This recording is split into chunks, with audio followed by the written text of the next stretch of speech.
Puluhan rudal pasukan perlawanan Hizbullah dari Lebanon kembali menghantam wilayah Israel Utara pada Rabu 4 September 2024. Serangan ini disebut-sebut sebagai serangan terbesar Hizbullah sejak bulan Agustus.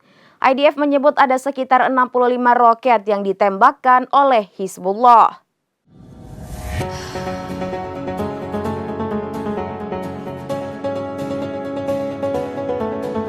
Puluhan rudal pasukan perlawanan Hizbullah dari Lebanon kembali menghantam wilayah Israel Utara pada Rabu 4 September 2024. Serangan ini disebut-sebut sebagai serangan terbesar Hizbullah sejak bulan Agustus.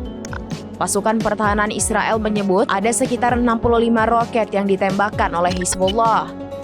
Sementara serangan terbesar pada bulan lalu melibatkan 48 roket dan membuat sirine peringatan meraung-raung.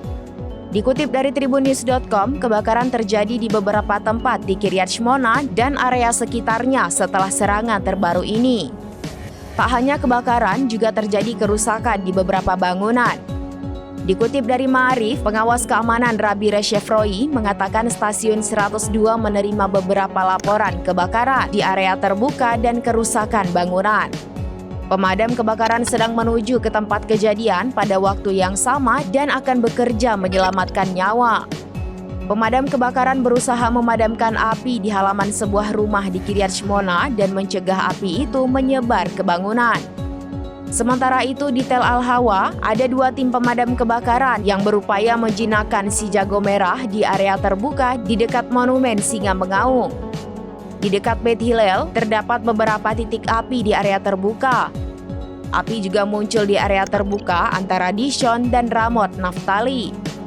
Meski demikian, IDF memastikan tak ada korban jiwa akibat serangan Hizbullah.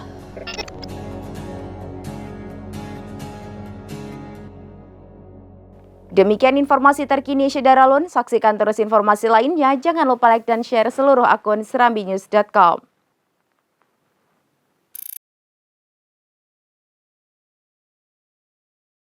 Download Tribun X sekarang, menghadirkan lokal menjadi Indonesia.